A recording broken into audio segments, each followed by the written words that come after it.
Doctor Hemalatha എന്ന board വെച്ച മുറിയുടെ വാതിൽ തുറന്നു സുജ അകത്തേക്ക് കയറി. ഉള്ളിൽ അവരെ കാത്തെന്ന പോലെ ഇരിക്കുന്ന കൂട്ടുകാരുടെ മുന്നിലേക്ക് ചെന്നിരിക്കുമ്പോൾ തന്നെ കൊണ്ട് സാധിക്കില്ലെന്നറിഞ്ഞിട്ടും ഒന്ന് പുഞ്ചിരിക്കാൻ ശ്രമപ്പെട്ടുകൊണ്ടിരിക്കുകയായിരുന്നു സുജ. എന്താടി ഇതൊക്കെ? നീ ഫോണിൽ കൂടി ഈ കാര്യം പറഞ്ഞപ്പോൾ മുതൽ ഞാനാകെ വട്ടായിരിക്കുക. ഇത്രയ്ക്ക് പ്രശ്നങ്ങളുണ്ടായിരുന്നോ നിന്റെ ലൈഫിൽ? ഹേമലത അമ്പരപ്പ് മറച്ചു വെക്കാതെ തന്നെ ചോദിച്ചു. ജീവിതം പലപ്പോഴും ഇങ്ങനെയൊക്കെ അല്ലേ ഹേമേ? സ്വന്തം കുഞ്ഞിന്റെ പിതൃത്വം ഭർത്താവിന് മുന്നിൽ തെളിയിക്കേണ്ടി വന്ന ഗതികെട്ടൊരു ഭാര്യയടി ഞാനിന്ന്. 24 വർഷങ്ങൾ ഞാനീ പഴികേട്ട് ജീവിച്ചു. പക്ഷേ ഇപ്പോൾ കാര്യങ്ങൾ എൻ്റെ കൈവിട്ടു പോയടി. എൻ്റെ മോൻ്റെ കണ്ണിൽ ഞാനിന്ന് പിഴച്ചു പറ്റൊരു സ്ത്രീയായടി. അതുമാത്രമല്ല, സ്വന്തം കുഞ്ഞല്ലെന്ന ധാരണയിൽ ശത്രുക്കൾക്ക് നേരെ ഉപയോഗിക്കാനുള്ള ഒരായുധമാക്കി എൻ്റെ മോളെ അയാൾ ഉപയോഗിക്കുന്നിടം വരെ എത്തി കാര്യങ്ങൾ. ഇനിയും വൈകിച്ചുകൂടാ ഹേമേ.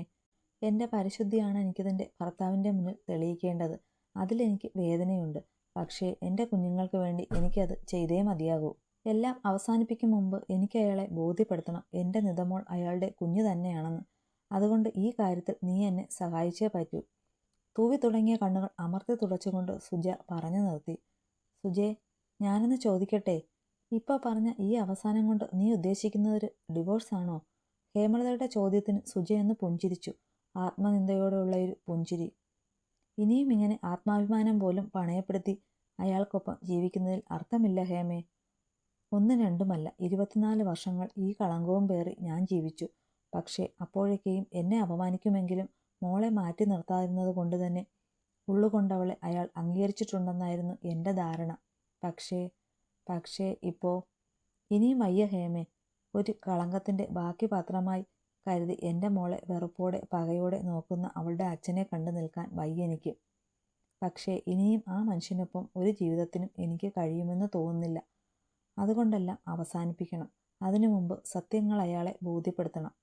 എന്തൊക്കെ തീരുമാനിച്ചുറപ്പിച്ച മട്ടിൽ മുന്നിലിരിക്കുന്ന കൂട്ടുകാരുടെ കയ്യിൽ ഒരു ആശ്വാസത്തിനെന്ന പോലെ ഹേമ മുറുകെ പിടിച്ചു. പക്ഷേ അപ്പോൾ അവൾക്കും അറിയില്ലായിരുന്നു ഇനി ആരുടെയും സ്നേഹമോ സാന്ത്വനമോ അവർ പ്രതീക്ഷിക്കുന്നില്ലെന്നും ഇനി അഥവാ അതൊക്കെ കിട്ടിയാൽ പോലും അവരുടെ തീരുമാനത്തെ വ്യതിചലിപ്പിക്കാനാവുമില്ലെന്നും. പിറ്റേ ദിവസം രാവിലെ 11 മണിക്കായിരുന്നു കശ്യപിൻ്റെ ഫ്ലൈറ്റ്.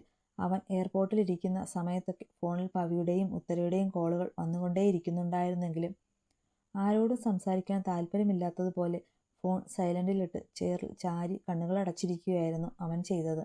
പെട്ടെന്നുള്ള ഈ യാത്രയറിഞ്ഞാൽ അമ്മ കാരണം തിരക്കുമെന്നതായിരുന്നു ഉത്തരയുടെ കോൾ എടുക്കുന്നതിൽ നിന്നും അവനെ വിലക്കിയതെങ്കിൽ സ്നേഹിച്ച പെണ്ണിനെ അറിയില്ലെന്ന് തനിക്ക് മുന്നിൽ നടിച്ച ഒരു ചതിയനോടെന്ന പോലൊരു അകൽച്ച മനസ്സുകൊണ്ട് രൂപപ്പെട്ടു പോയതിനായിരുന്നു പവിയുടെ കോൾ അവഗണിക്കാൻ കശ്യപിനെ പ്രേരിപ്പിച്ചത്.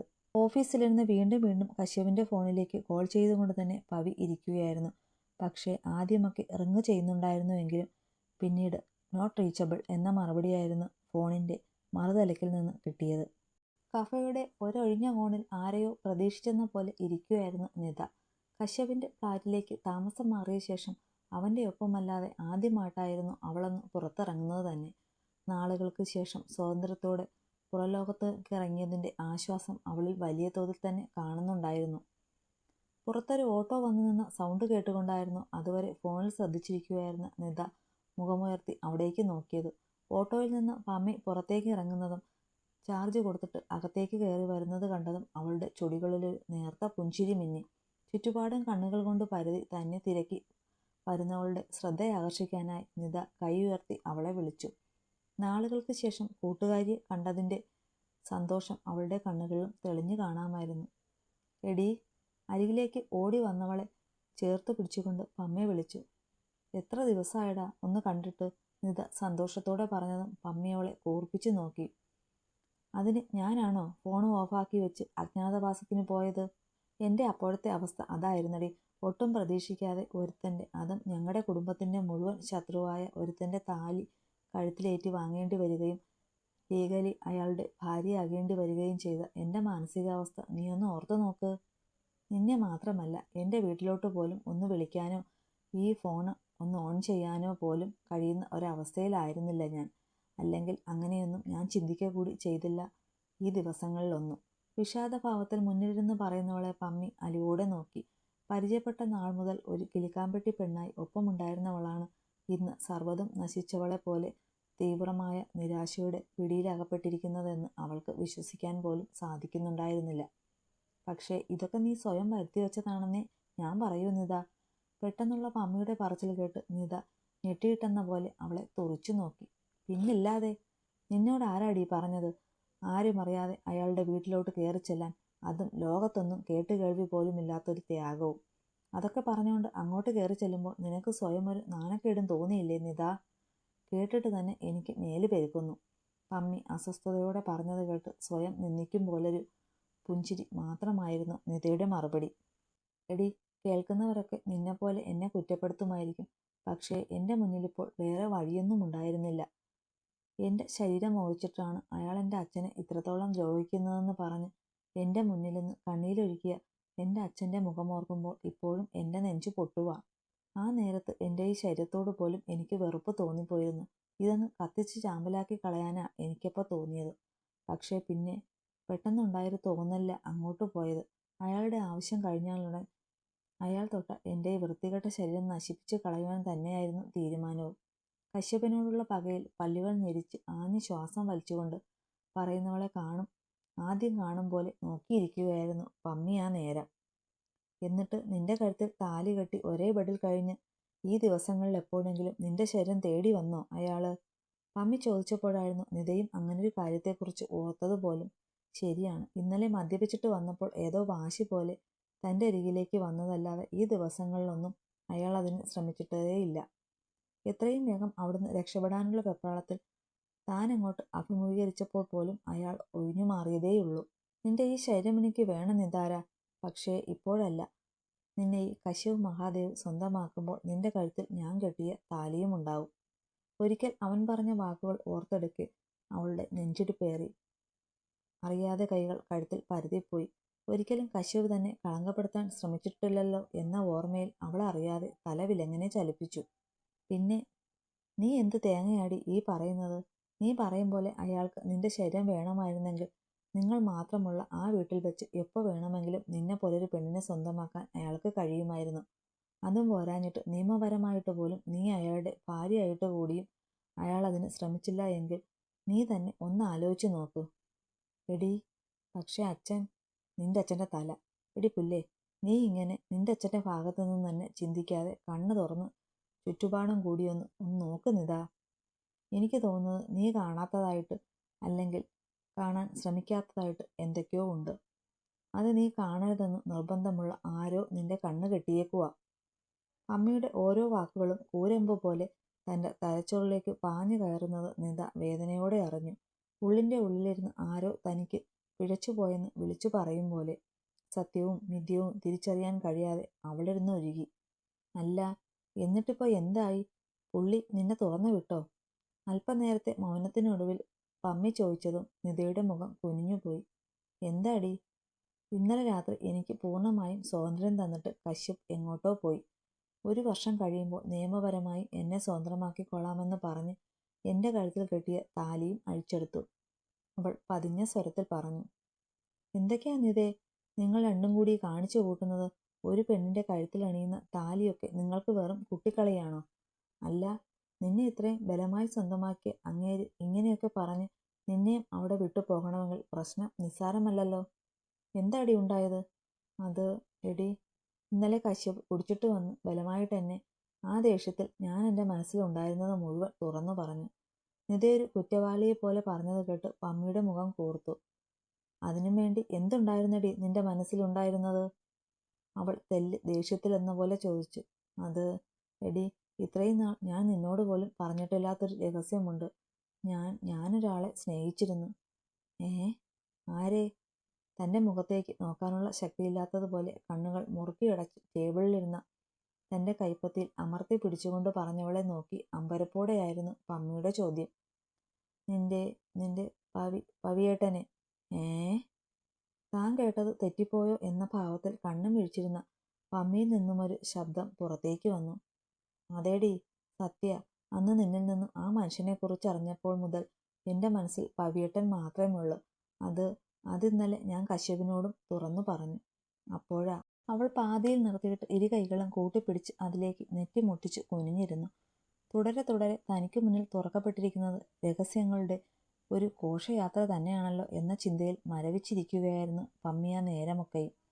എല്ലാം കൂടെ കേട്ട് തല പെരുക്കും പോലെ തോന്നിയതും അവൾ മുന്നിലിരുന്ന മിനറൽ വാട്ടറിൻ്റെ ബോട്ടിലെടുത്ത് വായിലേക്ക് കമഴ്ത്തി.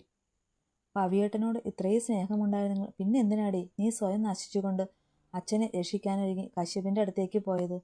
അത് ഞാൻ പറഞ്ഞില്ലേടി, ആ നേരത്ത് എൻ്റെ അച്ഛൻ മാത്രമേ എൻ്റെ മനസ്സിലുണ്ടായിരുന്നുള്ളൂ. പവിയേട്ടനും ഏട്ടനോടുള്ള സ്നേഹമൊന്നും അപ്പോൾ എൻ്റെ മനസ്സിൽ പോലും ഉണ്ടായിരുന്നില്ല. പക്ഷേ സ്വയം നശിച്ചിട്ട് ഏട്ടൻ്റെ ജീവിതത്തിലേക്ക് പോകണമെന്ന മോഹവും എനിക്കില്ലായിരുന്നു. മരിച്ചു കളയാൻ തന്നെയായിരുന്നു തീരുമാനിച്ചത്. പക്ഷേ അന്ന് പവിയേട്ടൻ വീട്ടിലേക്ക് വരികയും അതാണ് കശ്യപിൻ്റെ ചേട്ടനെന്ന് മനസ്സിലാവുകയും കൂടെ ചെയ്തതോടെ ഞാനാകെ തകർന്നുപോയി. എനിക്കാകെ ഭ്രാന്ത് പിടിച്ചു പോയടാ. നിതയുടെ ആ വാക്കുകൾ തന്നെ അതുവരെ മനസ്സിലുണ്ടായിരുന്ന ദേഷ്യമൊക്കെ ഒരു നിമിഷം കൊണ്ട് അലിഞ്ഞില്ലാതായത് പമ്മി അറിഞ്ഞു. ടേബിളിലേക്ക് മുഖം പൂഴ്ത്തിയിരുന്നു പൊട്ടിക്കരയുന്നവളെ എന്തു പറഞ്ഞ് ആശ്വസിപ്പിക്കുമെന്ന് അറിയാതെ അവളും തറഞ്ഞു പോയിരുന്നു. മുംബൈ എയർപോർട്ടിൽ ഫ്ലൈറ്റ് ലാൻഡ് ചെയ്തതും അതുവരെ ആലോചനയിലായിരുന്ന കശ്യപ് പതിയെ സീറ്റിൽ നിന്നും എണീറ്റ് തൻ്റെ ബാഗുമായി പുറത്തേക്ക് നടന്നു.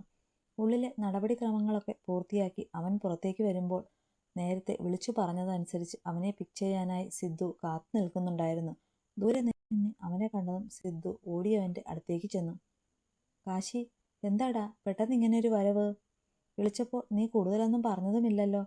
അല്ല, നിത എവിടെ? ആകാംക്ഷയോടെയുള്ള സിദ്ധുവിൻ്റെ ചോദ്യമെല്ലാം കേട്ടെങ്കിലും മറുപടിയൊന്നും പറയാതെ നിർവികാരമായി അവൻ്റെ മുഖത്തേക്ക് നോക്കി നിന്നതേയുള്ളൂ കശ്യപ്. എന്തെങ്കിലും ഒന്ന് പറയടാ പുല്ലേ, നിന്റെ നാക്കെന്താ ഇറങ്ങിപ്പോയോ? ഒന്നും മിണ്ടാതെയുള്ള അവൻ്റെ നിൽപ്പ് കണ്ട് സിദ്ധു ഒച്ച ഉയർത്തിയതും കശ്യപ് മുന്നോട്ടാഞ്ഞവനെ പുണർന്നിരുന്നു.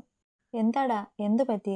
ഒട്ടും പ്രതീക്ഷിക്കാതെ കശ്യപിൻ്റെ ഭാഗത്തു നിന്നുണ്ടായ ആ പ്രവൃത്തിയിൽ ആകെ അമ്പരന്നു പോയ സിദ്ധു അവൻ്റെ പുറത്ത് പതിയെ തലോടിക്കൊണ്ട് ചോദിച്ചു. നീ വാ, എല്ലാം പറയാം. പെട്ടെന്ന് അവനിൽ നിന്ന് അകന്നു മാറി പുറത്തേക്ക് നടന്നുകൊണ്ട് അവൻ പറഞ്ഞു. സിദ്ധു വേഗം അവൻ്റെ പിന്നാലെ ചെന്നു. ഫ്ലാറ്റിലേക്ക് പോകും വഴി കാറിൽ വെച്ച് തന്നെ കശ്യപ് സിദ്ധുവിനോടെല്ലാം പറഞ്ഞു. എല്ലാം കേട്ട് കഴിഞ്ഞപ്പോൾ അവനോട് എന്തു പറയണമെന്നോ എങ്ങനെ ആശ്വസിപ്പിക്കണമെന്നോ സിദ്ധുവിനും അറിയില്ലായിരുന്നു. അതുകൊണ്ട് തന്നെ അവനൊന്നും മിണ്ടാതെ ഡ്രൈവിങ്ങിൽ മാത്രം ശ്രദ്ധ കേന്ദ്രീകരിച്ചു. നിത, അരികിലിരിക്കുന്നവളുടെ കൈകൾ കവർന്നുകൊണ്ട് പമ്മി പതിയെ വിളിച്ചു. അജ്ഞാതമായ ഏതോ ഒരു ബിന്ദുവിലേക്ക് മിഴികളൂന്നിയിരിക്കുവായിരുന്ന അവൾ പതിയെ മുഖം തിരിച്ച് പമ്മിയെ നോക്കി. എടാ, ഞാൻ നിന്നെ കുറ്റപ്പെടുത്താനോ വേദനിപ്പിക്കാനോ വേണ്ടി പറഞ്ഞതല്ല. പക്ഷേ നീ വെറുമൊരു പൊട്ടിപ്പെണ്ണിൻ്റെ എടുത്തുചാട്ടങ്ങളാ ഈ കാണിച്ചു കൂട്ടിയേക്കുന്നതെല്ലാം. കുറച്ചുകൂടൊക്കെ ഒന്ന് ചിന്തിക്കാമായിരുന്നു ഇത്രയൊക്കെ ചെയ്തു വയ്ക്കും മുന്നേ. പമ്മി, എൻ്റെ അവസ്ഥ. അവൾ എന്തോ പറയാൻ ശ്രമിച്ചെങ്കിലും തൊണ്ടക്കുഴിയിൽ നിന്നും ഉയർന്നു വന്നൊരു ഗദ്ഗതത്തിൽ വാക്കുകൾ മുറിഞ്ഞു പോയിരുന്നു. അത് കണ്ടിരിക്കുമ്പോൾ പമ്മിക്കും വേദന തോന്നുന്നുണ്ടായിരുന്നു. പക്ഷേ എങ്കിൽ പോലും എന്തുകൊണ്ടോ കശ്യപാണ് ശരിയെന്ന് അവളുടെ ഉള്ളിലിരുന്ന് ആരോ പറഞ്ഞുകൊണ്ടേയിരുന്നു. നിന്റെ ഭാഗത്തു നിന്ന് നോക്കുമ്പോൾ നീ മാത്രമായിരിക്കും ശരി. പക്ഷേ കശ്യപിൻ്റെ ഭാഗത്തു നിന്ന് നോക്കുമ്പോൾ അയാളിലും എവിടെയൊക്കെയോ ചില നന്മകളുണ്ട് നിത. ഇത്രയും കാര്യങ്ങൾ കേട്ടത് വെച്ച് നോക്കുമ്പോൾ കശ്യപിൻ്റെ ഭാഗത്ത് തെറ്റുണ്ടെന്ന് എനിക്ക് തോന്നിയത് രണ്ട് കാര്യങ്ങളിൽ മാത്രമാണ്. നിന്റെ സമ്മതം ചോദിക്കാതെ നിന്നെ വിവാഹം കഴിച്ചതും പിന്നെ കഴിഞ്ഞ രാത്രി നീ പറഞ്ഞതുപോലെ ബലമായി നിന്നെ കീഴ്പ്പെടുത്താൻ നോക്കിയെങ്കിൽ അതും മാത്രമാണ് ഞാൻ നോക്കിയിട്ട് അയാളുടെ ഭാഗത്തുള്ള തെറ്റ്.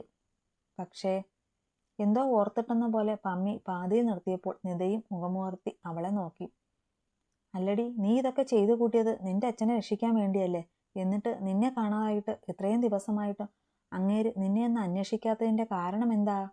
എടി, അത് ഞാനെന്ന് കശ്യപിൻ്റെ അടുത്തേക്ക് പോകും മുന്നേ തിരികെ ഹോസ്റ്റലിലേക്ക് പോരുവാണെന്നും പറഞ്ഞിട്ടാ പോകുന്നത്. അതുകൊണ്ടാവും. നിസ്സാരമായി അവൾ പറഞ്ഞത് കേട്ടതും പമ്മിയൊന്ന് ഊറി ചിരിച്ചു. എന്താടി, നീ എന്തിനാ ചിരിച്ചത്? നിത കണ്ണുകൾ ചുരുക്കി സംശയഭാവത്തിൽ ചോദിച്ചു.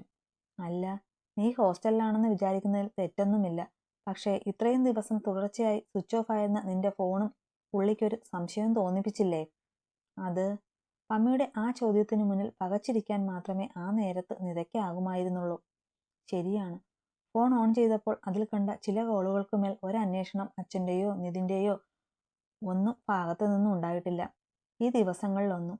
എന്തായിരിക്കും അതിൻ്റെ കാരണം? എത്രയൊക്കെ ചിന്തിച്ചിട്ടും അതിനൊരു മറുപടി കണ്ടെത്താൻ കഴിയാഞ്ഞിട്ടെന്ന പോലെ തളർന്നിരുന്നു പോയി നിത. എവിടെയൊക്കെയോ എന്തൊക്കെയോ പൊരുത്തക്കേടുകളുണ്ട്. തൻ്റെ കണ്ണിൽ പെടാത്തതായി എന്തോ ഒന്ന് മറഞ്ഞിരിക്കും പോലെ. എന്തായിരിക്കും അത്? എല്ലാം കൂടി ഓർത്തപ്പോൾ നിതയ്ക്ക് തല വെട്ടിപ്പൊളിയുന്നത് പോലെ തോന്നി. കയ്യിലിരുന്ന കർച്ചീഫ് കൊണ്ട് അവൾ മുഖം അമർത്തി തുടച്ചു. ഞാൻ പോട്ടടി, നിന്നെ ഞാൻ വിളിച്ചോളാം. ഡി, നീ ഇപ്പോൾ കോളേജിലേക്ക് വരുന്നില്ലേ? ഇരുന്നിടത്ത് നിന്ന് എണീറ്റുകൊണ്ട് പറഞ്ഞവളുടെ കയ്യിൽ പിടിച്ചുകൊണ്ട് പമ്മി ചോദിച്ചു. തൽക്കാലമില്ലടാ. എനിക്കറിയണം, കുറച്ച് ദിവസമായി എൻ്റെ ജീവിതത്തിൽ സംഭവിച്ച കാര്യങ്ങൾ മുഴുവനും. അതിൻ്റെ കാര്യവും കാരണവുമെല്ലാം എനിക്കറിയണം. അതുവരെ കശ്യപിൻ്റെ ഫ്ലാറ്റിൽ നിന്ന് ഞാൻ എങ്ങോട്ടുമില്ല. തൻ്റെ മുഖത്ത് നോക്കി പറഞ്ഞിട്ട് എന്തൊക്കെയോ തീരുമാനിച്ചുറപ്പിച്ച മട്ടിൽ നടന്നു പോകുന്നവളെ നോക്കി പമ്മി അതേ ഇരിപ്പ് തുടർന്നു.